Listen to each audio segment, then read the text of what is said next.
Why did King Charles explode in anger the moment Meghan Markle showed up at Buckingham Palace unannounced? A rare and explosive clip has just leaked, capturing a side of King Charles we've never seen before: raw frustration and disbelief at Meghan Markle's unexpected arrival inside the palace walls. This isn't just a family spat. It's a window into deep tensions threatening the very heart of the monarchy.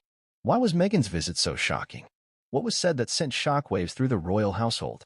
And how could this moment reshape the fragile balance of power inside Buckingham Palace? Stay with us as we uncover the explosive details behind this unprecedented royal confrontation.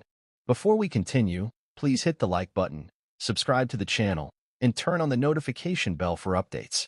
The early morning fog still lingered over London, softening the outlines of Buckingham Palace, as if the day hesitated to begin. Tourists were already gathering at the front gates, snapping photos, some with steaming cups of coffee in hand, and others bundled up against the crisp wind that whispered promises of something stirring beneath the grandeur of Britain's most iconic royal residence. No one, not even the seasoned royal reporters huddled nearby, could have predicted what was about to happen within those gates. The royal schedule, notoriously airtight and carefully guarded, hadn't indicated anything unusual. No state visitors, no surprise audiences, no special ceremonies. It was, according to protocol, supposed to be an ordinary day at the palace. And yet, within moments, the atmosphere would fracture, the calm shattered not by protesters or press, but by the unexpected arrival of one woman, Meghan Markle, Duchess of Sussex, stepping out of a discreet black Range Rover with tinted windows, unaccompanied and unannounced. A single moment of defiance that would trigger a cascade of royal fury and internal reckoning. Security had not been alerted to her presence in advance. The Queen's Guard, ever stoic, showed no emotion, but the staff inside the palace corridors were another story. Phones began to buzz. Radios crackled with anxious voices. Meghan's sudden reappearance on palace grounds had not been cleared with King Charles, nor had it been discussed with senior aides. And perhaps most significantly, no one from the royal communications team had been informed, which in royal circles was tantamount to trespassing.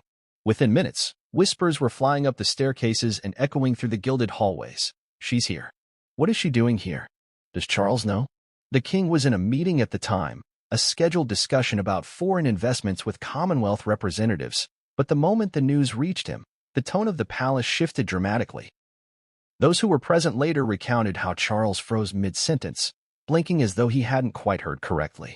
Then, his jaw clenched. Not theatrically, not with the pageantry of a monarch under pressure, but with the slow, chilling weight of a father and sovereign stunned by what felt like a deeply personal ambush. Reports later revealed that King Charles's first words were not those of curiosity or diplomacy. They were sharp, simple, and unmistakably angry. "Why is she here?" he demanded, his voice echoing through the high-ceilinged room, surprising even those who had known him for decades. He was not one to lose composure. But in that moment, his restraint evaporated.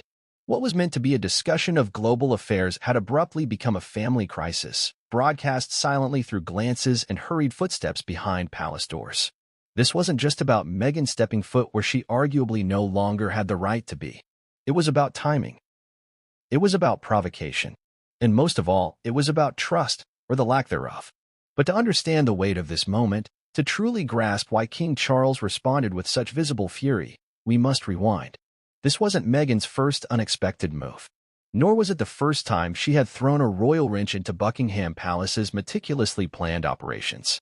Ever since she and Prince Harry stepped down from their roles as senior royals in early 2020, the couple had become symbols of rebellion, carving their own path across the Atlantic in a whirlwind of media deals, public interviews, and explosive claims about the inner workings of the royal family. Oprah, Netflix, Spotify. Public appearances laced with accusations, half-explanations, and cryptic references. Every move they made seemed to widen the chasm between them and the rest of the firm. Charles had tried, many sources say, to be the bridge. Even after the infamous Oprah interview, where Meghan spoke of feeling suicidal and hinted at racism within the royal family, Charles reportedly maintained communication with his son, hoping time and distance might cool the flames. But what he hadn't expected was this: Meghan, appearing unannounced at the gates of the palace, like a character in a modern royal thriller, both defiant and enigmatic, wrapped in scandal and whispers of strategic intent. Why was she there? It's the question that would soon dominate headlines, tabloids, and social media around the globe. Some speculated she was attempting to speak privately with Charles. Others claimed she had arrived to personally deliver documents regarding Prince Archie and Princess Lilibet's titles.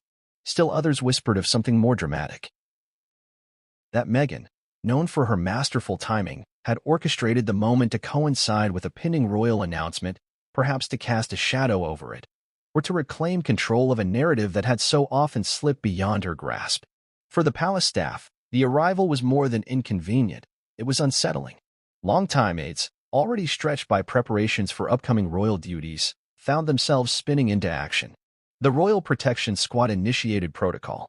Meghan was escorted, respectfully but firmly, to a side chamber where she waited under soft surveillance. A footman was dispatched to fetch the king. Another was instructed to notify Camilla, who reportedly raised a single eyebrow and muttered something under her breath before returning to her tea. And Charles? The man who had spent most of his adult life preparing for a throne he only recently ascended? He was livid, not just at the breach of decorum, but at the deeper insult he perceived beneath it. For Charles, every act within the royal ecosystem is deliberate. Every visit is planned, timed, measured. For Meghan to arrive without an invitation, without notice, and walk those halls again after years of publicly distancing herself from the monarchy, it felt, to him, like an act of theatrical defiance. A provocation dressed in elegance. But he did not make her wait long. With little fanfare, King Charles entered the chamber where Meghan sat. Observers were kept at a distance. No video was officially recorded. But a staff member, according to multiple unnamed sources, secretly captured part of the interaction on a personal device, a clip that, days later, would leak online and ignite a firestorm. That clip, barely a minute long, begins not with pleasantries, but with the unmistakable voice of the monarch, low and trembling with restrained fury. "Why are you here?" he asks, his voice weighted by decades of unspoken tensions, layered with royal history, personal betrayal, and paternal anguish. The tone is not theatrical. It's not staged. It is, by all accounts, one of the rarest glimpses into the true inner workings of the royal family, unscripted, unrehearsed, and deeply human. The clip ends abruptly. No resolution. No response. Just Charles's question hanging in the air like a dagger, sharp and cold. In the hours that followed, the palace refused to comment. Meghan's team released no statement. Royal commentators scrambled for context, piecing together fragments from sources, speculating on motives, and dissecting body language from a single frame of a blurry video. Theories ranged from a planned confrontation to an olive branch gone wrong. But whatever the intention, one thing became clear: the tension between the Sussexes and the monarchy had reached a boiling point. And unlike previous eruptions, this one had unfolded within palace walls. On royal turf, the symbolism was too strong to ignore. Meghan, the American duchess who had walked away from the crown's traditions, now standing once again beneath its chandeliers, uninvited, and facing the full wrath of a king who felt blindsided. The woman who had spoken of institutional coldness was now experiencing its heat.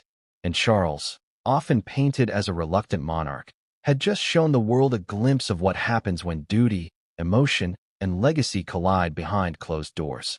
As the story unraveled, one question echoed louder than the rest. What now?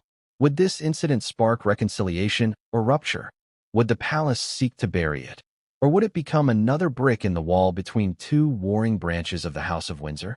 And perhaps most curiously, what was Meghan hoping to achieve? Was it a move of desperation, strategy, or something else entirely? In the chapters ahead, we will dig into every angle of that fateful morning.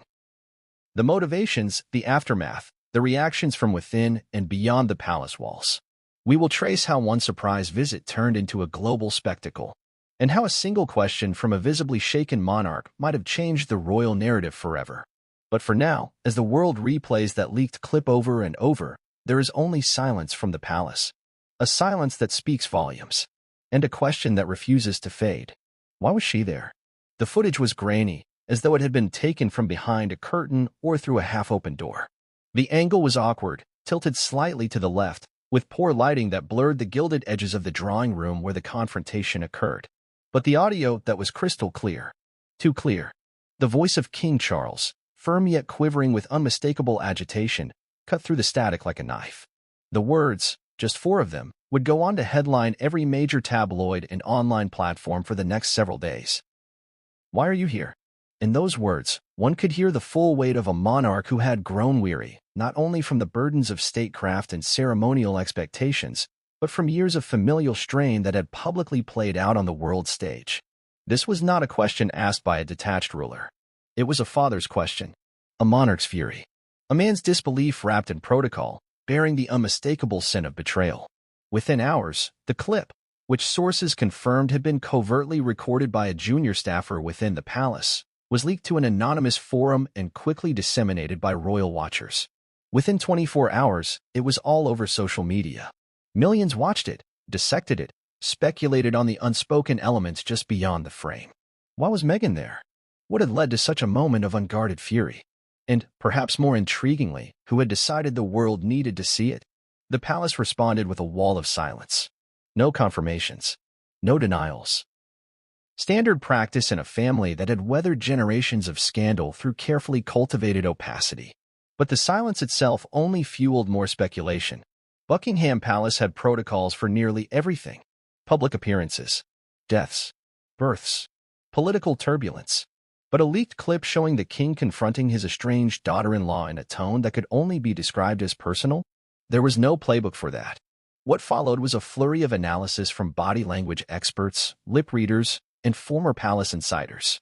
Every pause, every sigh, every inflection in the king's voice was placed under the microscope. Some believed he sounded resigned, as if this encounter had been building behind the scenes for months. Others interpreted it as raw anger, not over the visit itself, but over what it symbolized. Meghan walking back into the palace as though she still held claim to its inner sanctum.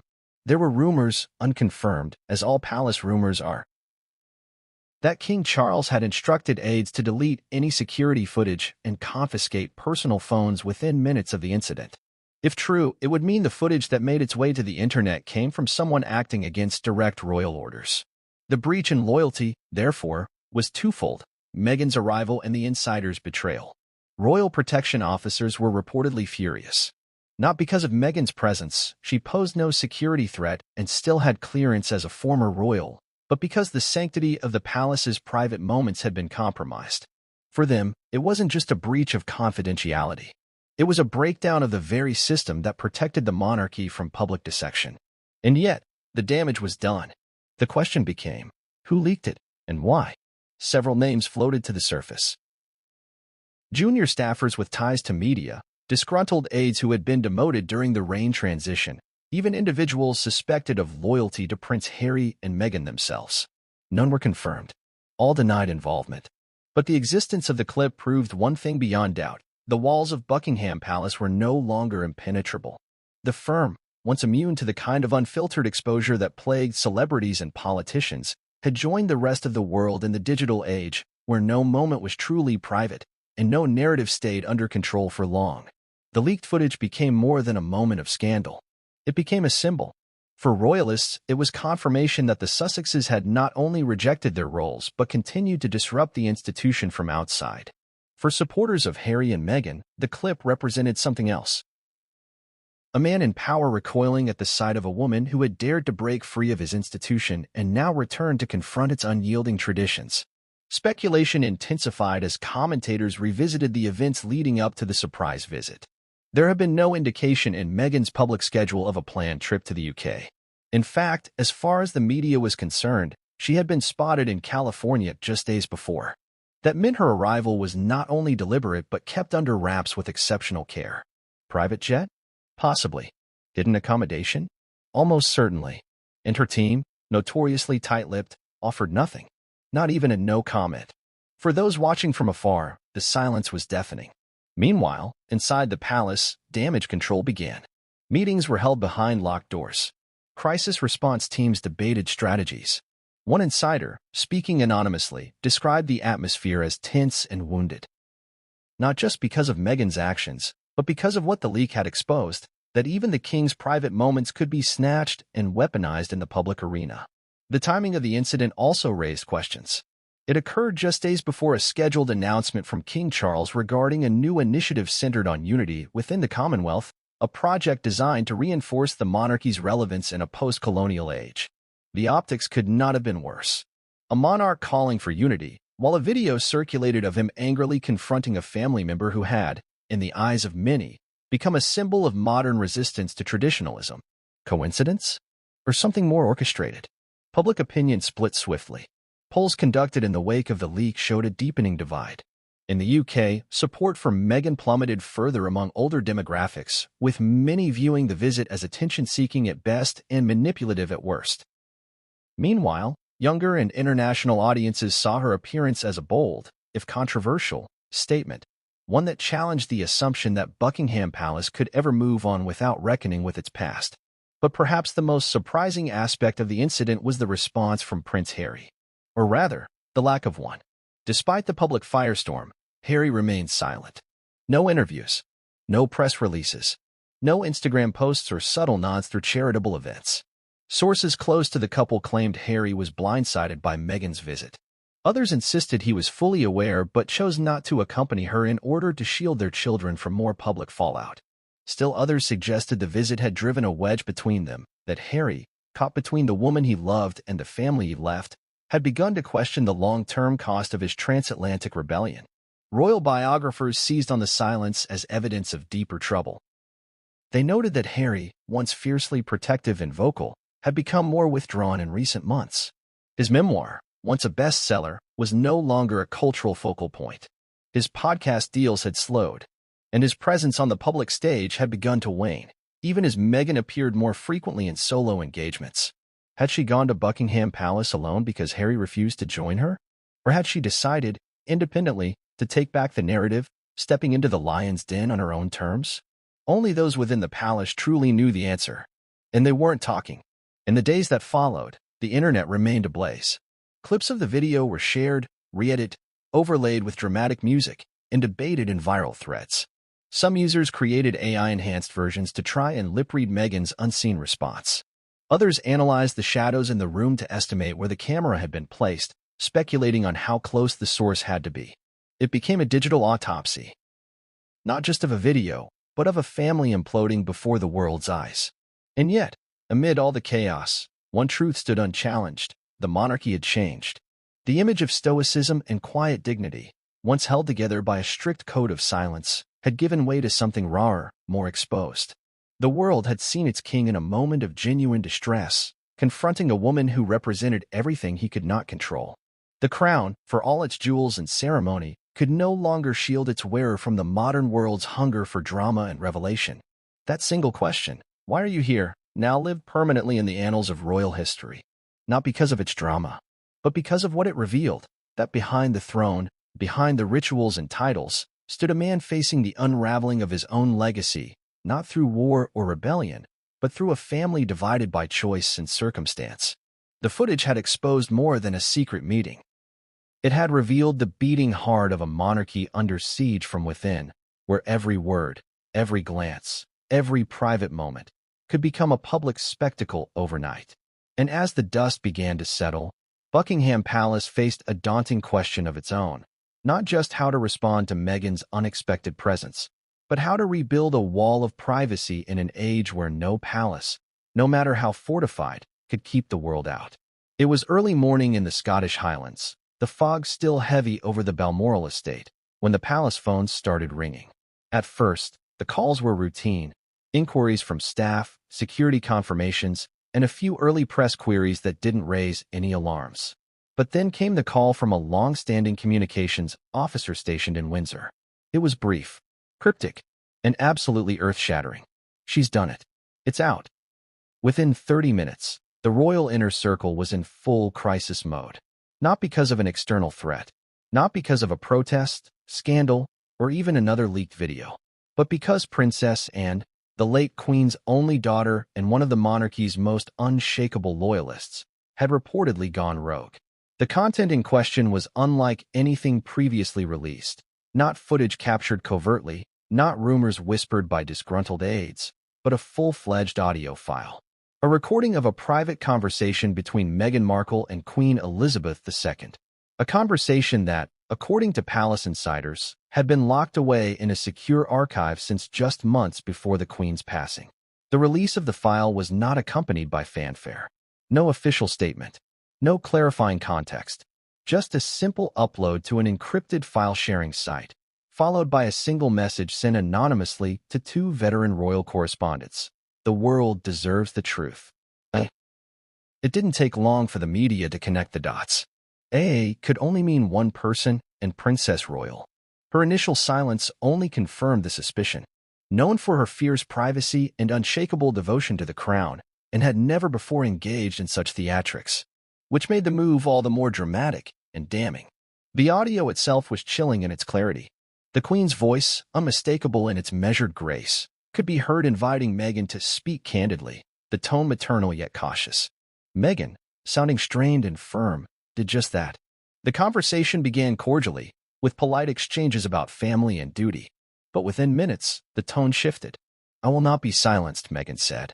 "You think I haven't heard the whispers? You think I haven't seen the files? You're not protecting the monarchy anymore. You're protecting Charles. You're protecting William." The Queen's response was slow and deliberate.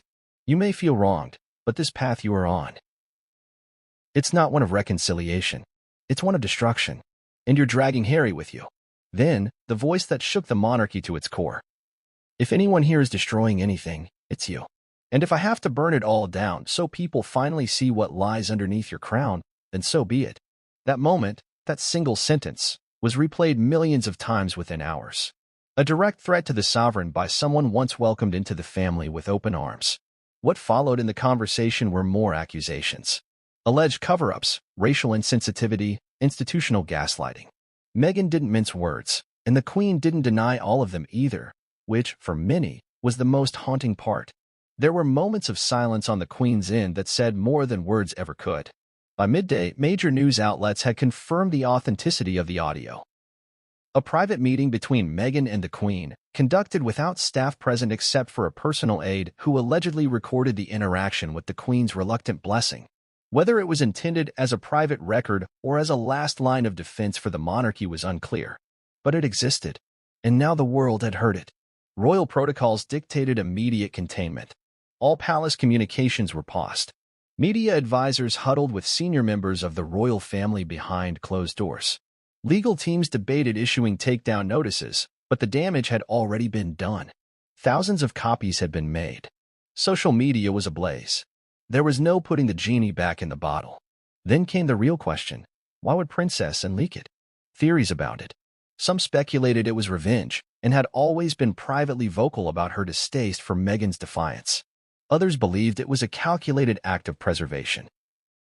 An attempt to rally public opinion back in favor of the monarchy before it lost its moral authority entirely.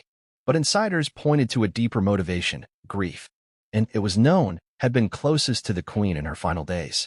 They shared an unspoken understanding of duty, a mutual respect forged over decades of shared service. It was said and was the last family member to speak to the Queen before her death. And if that recording had been entrusted to her, it was not by accident. Those close to and revealed a detail that hadn't been public before. The Queen had requested, in a series of final conversations, that and do what must be done if the family ever reached a point of no return. While no one could confirm whether this referred specifically to the Meghan audio, it certainly seemed to fit the moment. And, ever the soldier, may have simply followed orders in the way only she understood them. Public reaction was divided.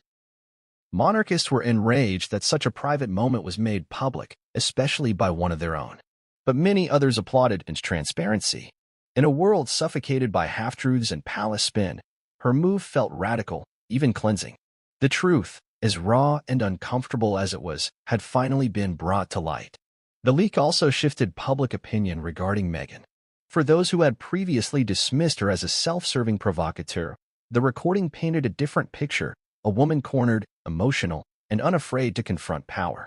Whether one agreed with her or not, there was no denying her courage in that moment. The implications, however, were staggering. With the audio now in the public sphere, parliamentary discussions quietly began behind the scenes. Could this represent a constitutional crisis? Had the monarchy, by allowing these internal feuds to spill into the open, endangered its own stability? Some lawmakers whispered the unthinkable. That perhaps the institution itself needed to be reevaluated for the modern era. And then came the next shockwave. While the world was still dissecting the audio, Princess Anne issued a brief, handwritten statement delivered via royal courier to the BBC. It was not released online. It was not read aloud by a spokesperson. It was written on thick royal stationery, with the Princess Royal's unmistakable scrawl. It was not out of malice. It was not out of vengeance. It was out of duty. We owe our people the truth, even when it hurts. Especially then. That was it. No signature. No royal seal. But it was all anyone needed to know, and had done it. And she had no regrets. The monarchy was stunned into silence. Even Charles, known for his long-winded statements and philosophical reflections, said nothing. Neither did William, whose usual steady hand seemed paralyzed by the magnitude of the blow. The family had been fractured before, but never like this. Never from within, and never so openly. Palace aides were said to be in complete disarray. Plans for upcoming royal tours were suspended. Internal investigations began immediately, not just into how Anne had gained access to the file, but into whether other such recordings existed. Whispers of more truth bombs began to circulate. Meanwhile, Meghan remained silent. No interviews. No press statements. No social media posts. The silence was strategic, and it spoke volumes. For once, the words weren't hers, and that made them all the more powerful. Back in Balmoral, Anne was seen walking the grounds in her riding boots, alone, flanked only by her 2 black Labradors. Reporters stationed near the gates caught brief glimpses of her through the trees. No entourage. No fanfare. Just a woman carrying the weight of a family and a nation's trust on her shoulders. The world watched, breath held, waiting to see what the monarchy's next move would be. Could they recover? Could Charles maintain authority after being so directly implicated in the family's dysfunction? Would William step forward, or remain behind his carefully curated public image? And where did this leave Harry, caught between loyalty to his wife and the wreckage of the home he had left? The answer was unclear. But one thing was certain, the era of quiet dignity was over. The veil had been lifted. The voices once hidden behind palace walls had emerged, and one of them, surprisingly, belonged to a woman who had spent her entire life guarding the crown's silence. Princess and had broken ranks. And in doing so, she had rewritten the rules of royal allegiance. The fallout from the leaked audio recording sent shockwaves not only through Buckingham Palace but across the globe. Within hours of Princess Anne's bold move, Meghan Markle found herself thrust back into the center of the storm. This time not as a victim or a whistleblower, but as the perceived instigator of what many were now calling the royal family's most dangerous modern fracture. The gravity of the moment was not lost on anyone, least of all the senior royals, who scrambled behind closed doors in a desperate effort to contain the damage. It was the threat embedded within the conversation that dominated headlines. If I have to burn it all down so people finally see what lies underneath your crown, then so be it. Those 15 words sparked a wildfire of media interpretation, public analysis, and political commentary. To many, it sounded like a declaration of war. Not against a single royal, not even against tradition, but against the entire monarchy. The Queen's stoic response in the leaked recording did little to ease the tension. Her brief silence following the threat, coupled with her calm but concerned tone, seemed to confirm the authenticity of Meghan's words. It was clear the Queen had been taken aback, perhaps hurt, perhaps wary, but not dismissive. It was that reaction, devoid of condemnation, that hinted at the possibility that the Queen understood the weight of what was being said. In the hours following the leak, every media outlet scrambled to frame the narrative. Some branded Meghan as a woman finally confronting an empire that had isolated and marginalized her. Others labeled her a saboteur, a manipulative figure willing to dismantle a centuries-old institution for personal vindication. Every morning news show and evening panel dissected the recording, word by word. Was the threat literal? Symbolic? A rhetorical explosion born from frustration? Or something more calculated? Inside the royal household, the mood was grim. The initial shock quickly gave way to panic. Senior aides gathered at Clarence House and Kensington Palace in emergency meetings. Not only had the monarchy's fragile image been punctured by a deeply personal revelation, but the voice delivering the blow belonged to someone who had once been hailed as the modern savior of the royal family, the woman who had brought glamour, diversity, and relatability to a world increasingly seen as out of touch. Meghan's words were not random. They were pointed, surgical, a direct strike at the power structures she believed had betrayed her. And yet, as powerful as the words were, their interpretation hinged entirely on public perception. Was this a desperate cry from a woman feeling cornered by an unrelenting institution? Or was it a veiled ultimatum, the first warning shot in a broader campaign to expose the monarchy's deepest secrets? Palace insiders began leaking whispers of just how volatile the internal situation had become. One source revealed that Prince William had been visibly shaken upon hearing the full audio for the first time. Another confirmed that King Charles spent nearly 2 hours in private conversation with his legal and public relations advisors. What could they say? What could they do? The world had heard the words. There was no spinning them away. Meanwhile, Meghan's silence in the wake of the leak became increasingly conspicuous. No denials. No rebuttals. No clarification. Her lack of response was interpreted in multiple ways. Some took it as an admission, an acknowledgement that the words were hers and that she stood by them. Others saw it as strategic silence, a refusal to dignify a leak that was itself an invasion of privacy. But as the silence grew louder, it only intensified the public's curiosity. Across the Atlantic, American media initially took a more sympathetic stance. Meghan had long been portrayed in the U.S. press as a modern icon standing up to an antiquated system. The recording seemed to validate that narrative.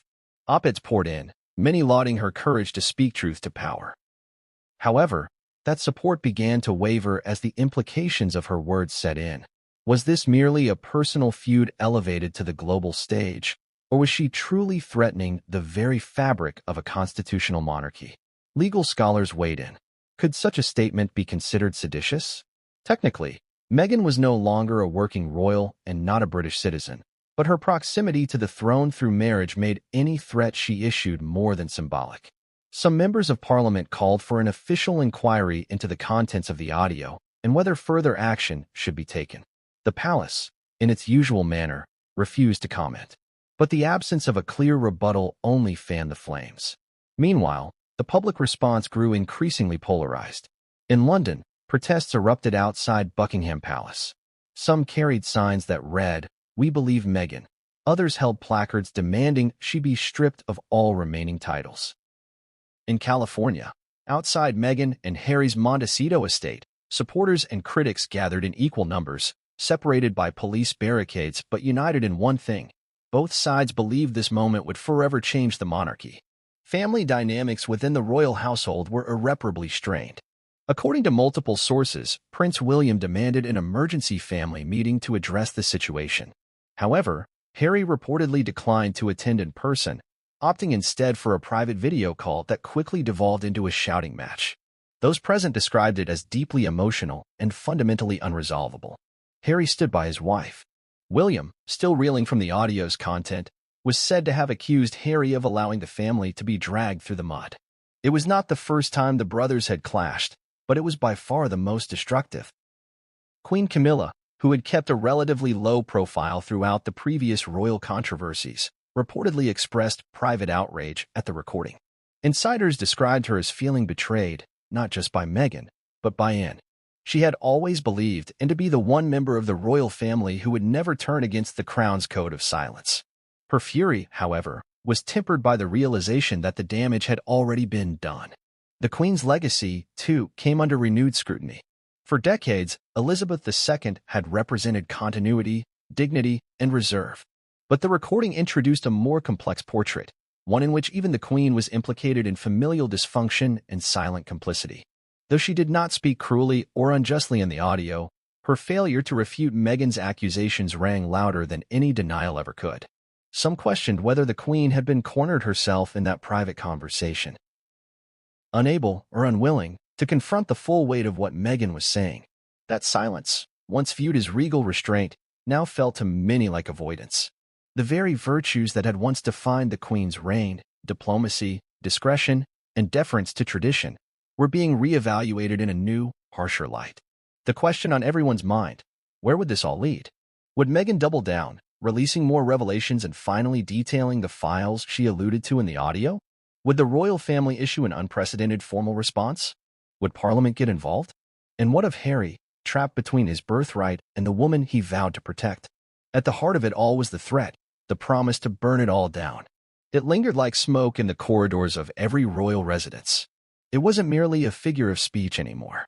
It was the flashpoint around which the future of the monarchy now revolved.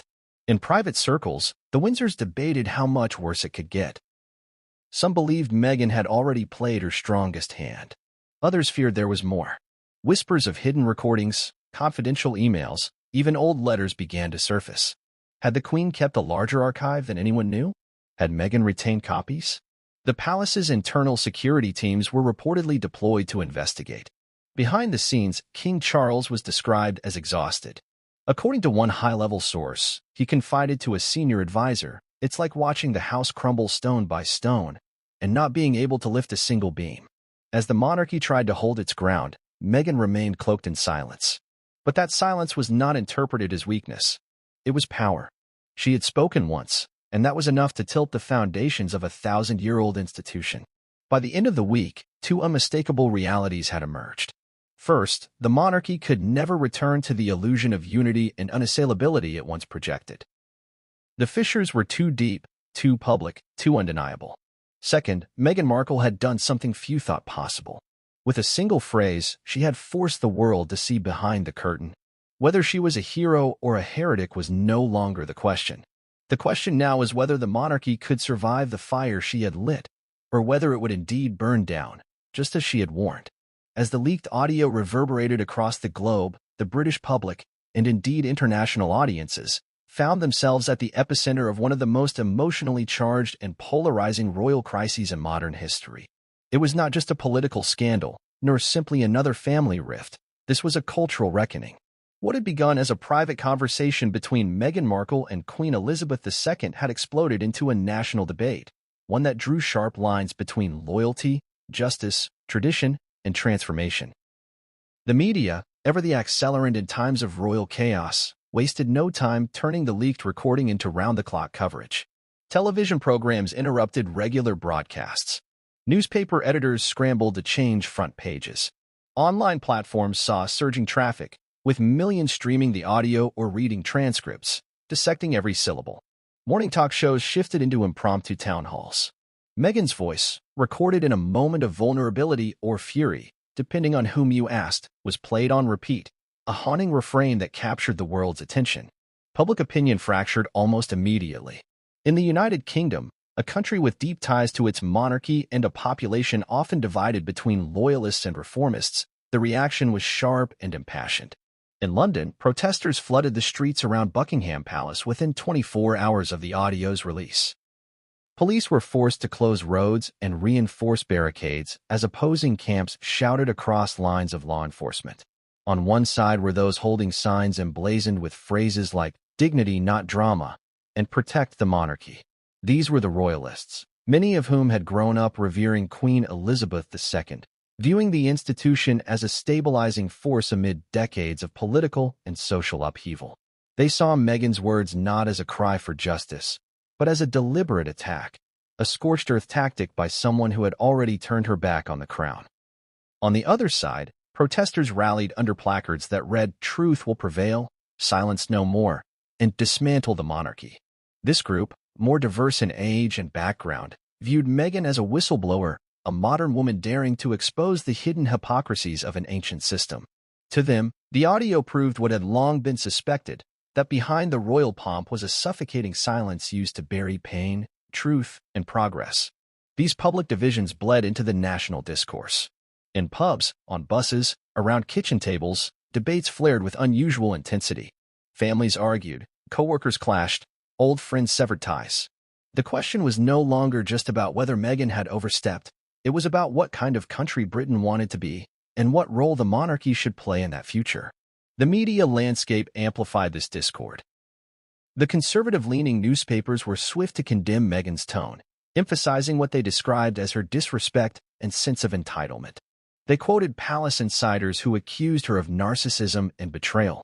One tabloid front page simply read, "She went too far." On the other end of the spectrum, progressive outlets defended Meghan's outrage, framing the audio as the culmination of years of institutional mistreatment and cultural gaslighting. Columnists and pundits drew parallels between Meghan's treatment and that of Princess Diana, whose own attempts to speak out had been met with both adoration and condemnation.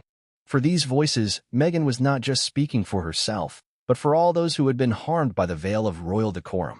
In the United States, the reaction was similarly divided, though more heavily tilted in Meghan's favor.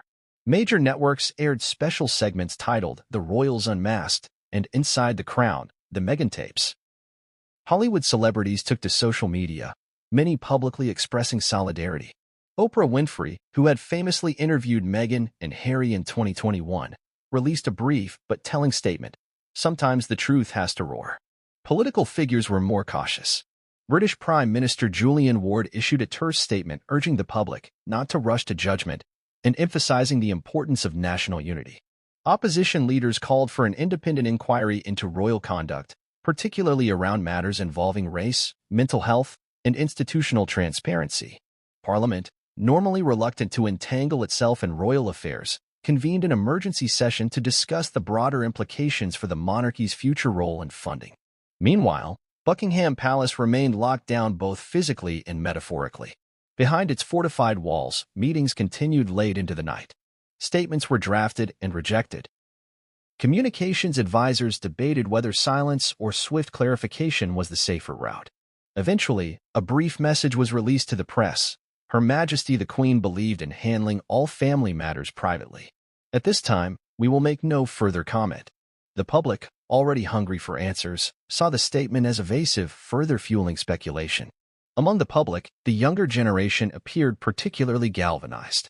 University campuses hosted forums and panel discussions. Social media lit up with hashtags like #MonarchyReckoning and #MeghanWasRight. Influencers and activists urged their followers to question the morality of maintaining a monarchy in the 21st century.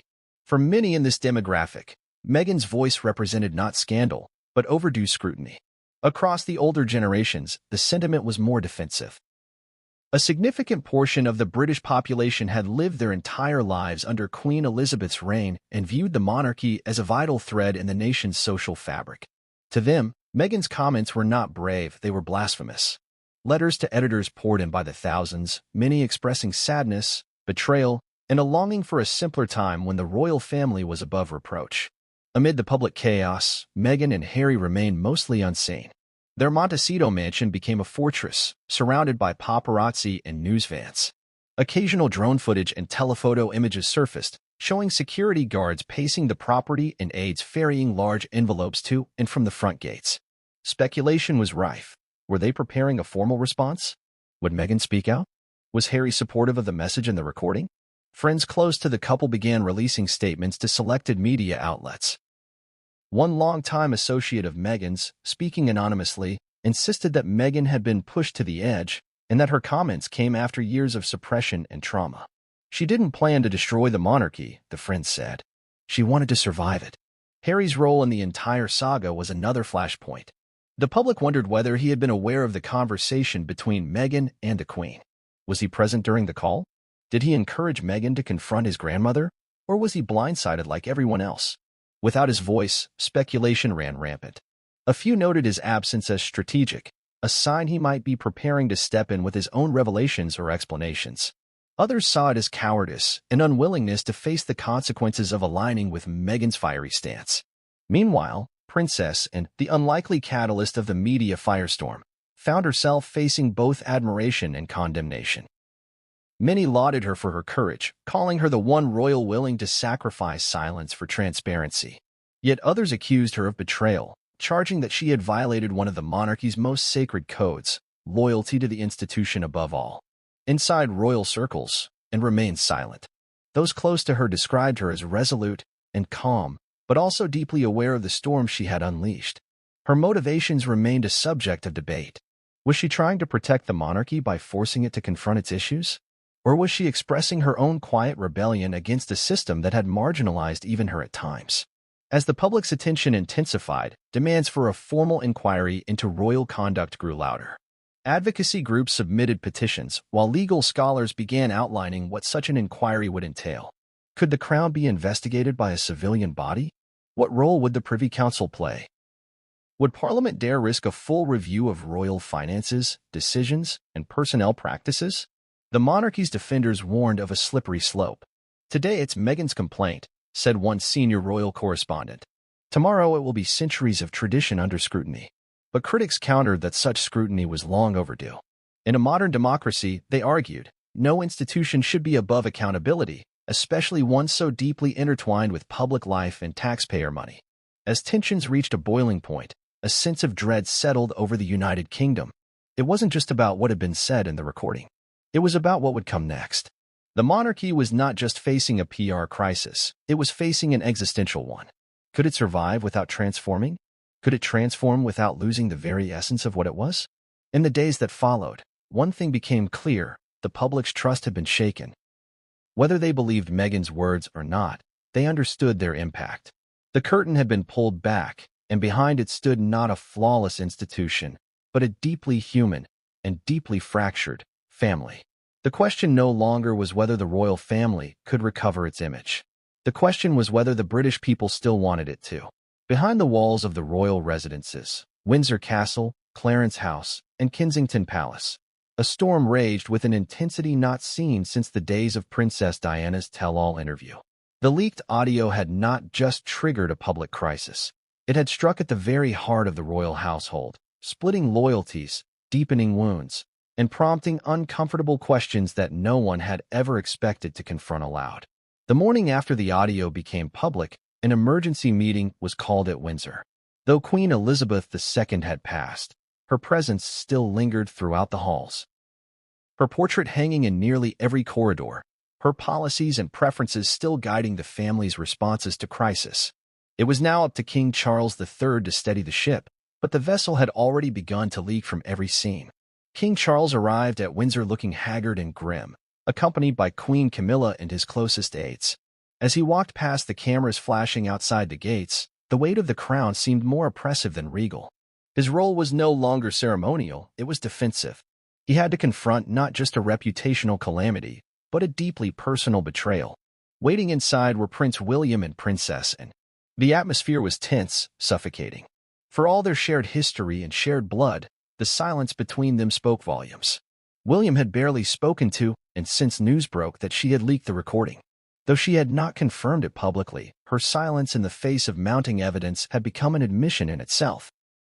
And, sitting near one of the long windows overlooking the gardens, maintained a stoic expression. Her eyes gave nothing away. It was Charles who finally broke the silence. "So, it's true then?" And looked directly at him. "I didn't leak it to destroy anyone," she said. "I did it because the truth had been buried too long." William's fist clenched beneath the table. "Do you realize what you've done? You've humiliated this family. You've handed the world a sword to cut us down." And stood, unflinching. The humiliation was already here, William, hidden behind courtiers, silences, and palace press offices. "You can't keep painting over rot and calling it preservation." Camilla interjected, her voice sharp. "You've opened the floodgates. People are questioning the Queen's legacy. Elizabeth's legacy." Anne's composure broke slightly. Perhaps it's time they did. Even she knew it couldn't last forever without change. The room fell silent again, the weight of that suggestion hanging like a guillotine blade. No one dared say what was truly on their minds, that the monarchy itself was teetering, not in popularity, but in moral authority. The crown had weathered many storms, but never one that involved a direct confrontation between past and present, secrecy and transparency within the family itself. Outside that chamber, the royals had taken up various postures.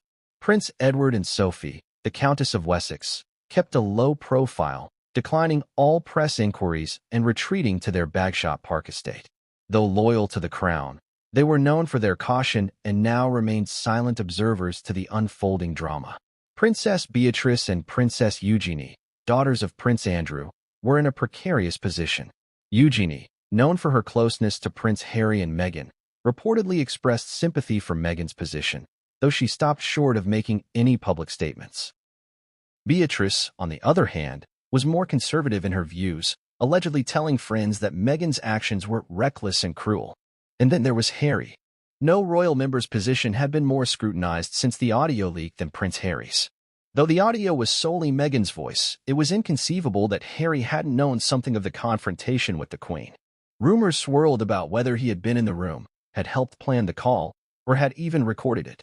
He remained silent, his absence as damning to some as any confession. From California, his team released a short statement. Prince Harry stands by his wife, as he always has. He will not be issuing further comment at this time. It was intended as neutral, but in the court of public opinion, it was explosive. Supporters saw it as further proof of his integrity and loyalty to Meghan.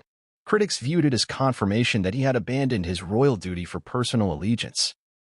Inside the royal household, the statement landed like a dagger.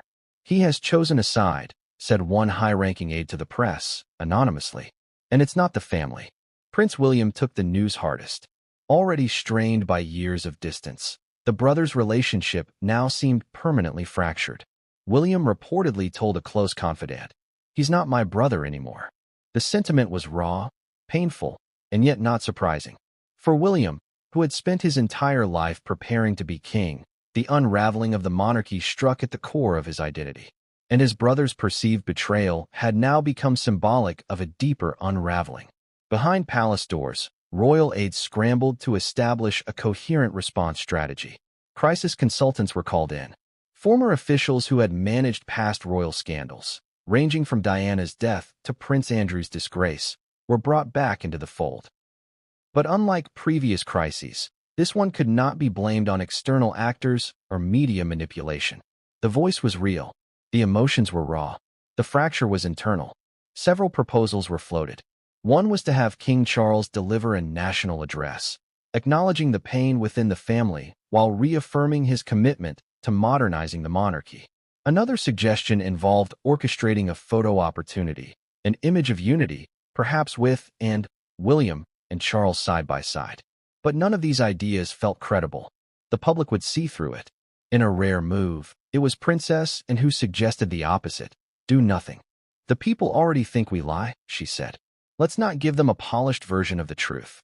Let them sit with the silence." This strategy, though unorthodox, held for several days. No additional statements were made. No interviews granted.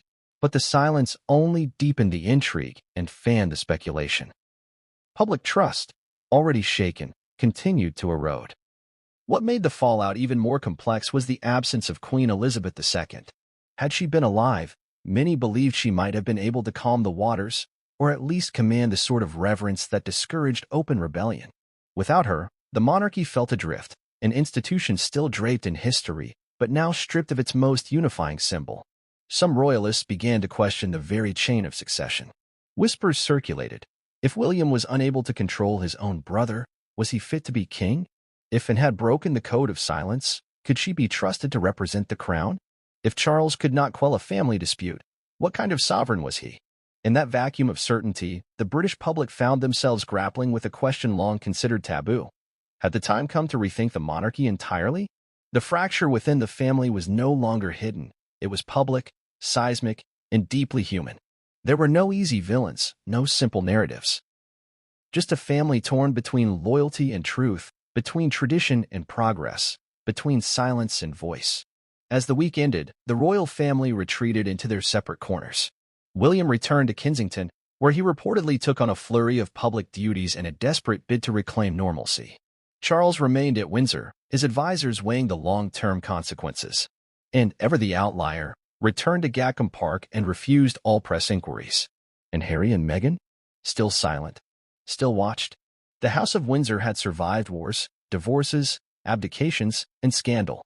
But now, with its inner walls crumbling and its members turned against one another, it was unclear whether it could survive the truth.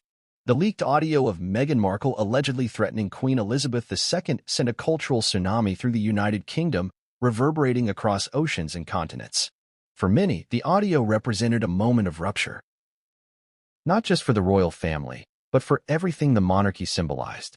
Overnight, the scandal became the centerpiece of headlines, television specials, late-night monologues, and millions of conversations on social media.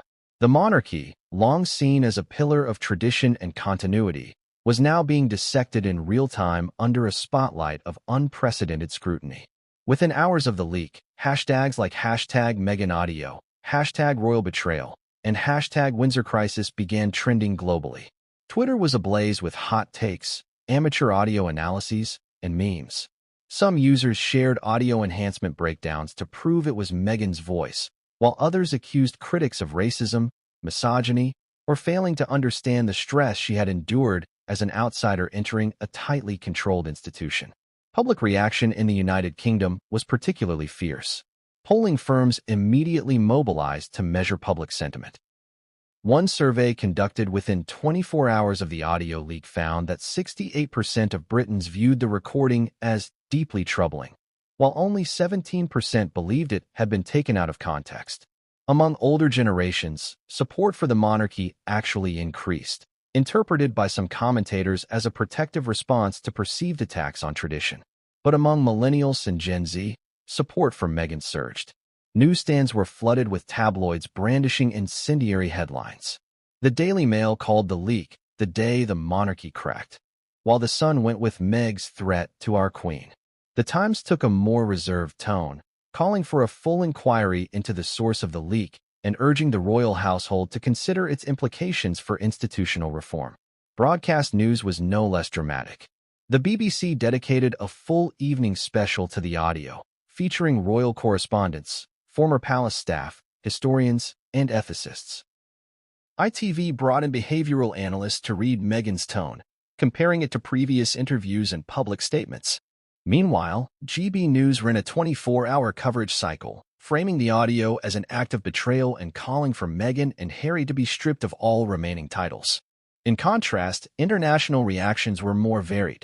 In the United States, where Meghan and Harry had found refuge and rebranded themselves as advocates for mental health, racial equity, and women's empowerment, the response was split. American morning shows like Good Morning America and The Today Show covered the story with cautious curiosity, emphasizing the strain between Meghan and the British press.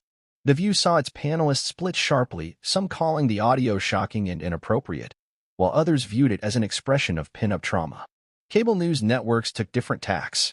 CNN framed it as a media firestorm that could undermine the soft power of the UK. Fox News portrayed it as the ultimate failure of woke celebrity culture trying to clash with centuries-old institutions. MSNBC spent time dissecting the role of the monarchy in modern society and invited British-American voices to comment on the colonial legacy that still haunted the Windsors. In Canada, Australia, and New Zealand, Commonwealth realms with growing Republican movements, the audio reignited debates over whether their countries should maintain ties to the crown. Australian Senator Lydia Thorpe tweeted, "We don't need this drama. Time to cut the cord." In Canada, the Bloc Québécois called for formal re-evaluation of ties to the monarchy, while Prime Minister Justin Trudeau declined to comment but emphasized the need for respectful institutions. Public protests erupted in places no one expected. Outside Buckingham Palace, small but vocal groups gathered with signs reading "Defend the Queen" and "Silence is betrayal." At the same time, in Bristol, Manchester, and parts of London, counter-protesters waved placards supporting Meghan, with slogans like "Believe Women," "Modern Royals Now," and "In Colonial Traditions." A particularly striking image that went viral showed two women standing nose-to-nose in front of Windsor Castle, one wrapped in a Union Jack, the other in a Black Lives Matter flag. The photo encapsulated what the entire episode had become, a proxy war for deeper cultural tensions. Race, gender, class, tradition, trauma, all collided in the fallout. Prominent voices added fuel to the fire. Piers Morgan, never one to hold back, called the audio the most disgraceful royal moment since Edward VIII's abdication, demanding Meghan be stripped of her Duchess title. His 12-minute monologue on Talk TV was viewed over 15 million times within 48 hours and triggered both applause and outrage. Meanwhile, Oprah Winfrey, who had interviewed Meghan and Harry just years before, released a carefully worded statement. "I have always stood by truth and healing. If the recording is authentic, then we must all listen, not to judge, but to understand what brought us to this moment." The statement was met with mixed responses. Some lauded Oprah for her continued support, while others accused her of enabling a public relations campaign that ultimately led to this scandal. On the other end of the spectrum, Trevor Noah took a different approach. On The Daily Show, he joked that the monarchy finally had its own Real Housewives-style drama, but then turned serious, asking whether the monarchy could ever truly reform without reckoning with the systemic issues that had driven Meghan and Harry away in the first place. Academics and historians weighed in with long-form essays in The Atlantic, The Guardian, and The New York Times, analyzing what this moment meant for the future of monarchy and nation. Dr. Lucy Worsley, a well-respected historian, appeared on Channel 4 to say, "We're witnessing not just a family crisis, but the breaking of an old, unspoken pact that the royal family's internal conflicts would never reach the public in raw form. That pact is gone. Financial markets, too, registered a tremor. While there was no direct link between the monarchy and the UK's financial standing, the symbolic impact caused minor fluctuations. British tourism operators reported cancellations for royal-themed tours, citing fears of further unrest. The Royal Collection Trust noted a dip in souvenir purchases for the first time since the pandemic. Charities and organizations affiliated with the royal family found themselves under pressure. The Royal Foundation, spearheaded by Prince William and Princess Kate, issued a brief statement affirming their ongoing commitment to social causes but did not address the audio. Meghan's Archewell Foundation also remained silent, prompting speculation about its future fundraising capacity. Even school curriculums came into question. Teachers across the UK reported students asking about the monarchy in ways they hadn't before. Some schools paused lessons to discuss the current events in historical context. A headmaster in Surrey told a local paper, "This has created a moment of awakening among the young. They want to know what the monarchy is, why it matters, and if it should continue." Amid all the chaos, royal fans, those who had long followed the family like a living soap opera, found themselves deeply divided. Longtime supporters of Princess Diana, who had always viewed Meghan as her spiritual successor, expressed dismay but not disbelief. They argued that if Diana had been vilified for speaking her truth, then Meghan deserved space to do the same. Others said Meghan had gone too far, crossing a sacred line by directing her frustration at the late queen. Perhaps the most poignant reactions came from ordinary citizens caught in the moral crossfire. One elderly woman outside Windsor Castle was asked by a reporter how she felt about the scandal. Her answer went viral. "I love the Queen. I don't know what to think anymore. All I know is something broke when I heard that voice." A young man in Birmingham, interviewed by the BBC, expressed a different sentiment. They never accepted her. Not fully. And now that she's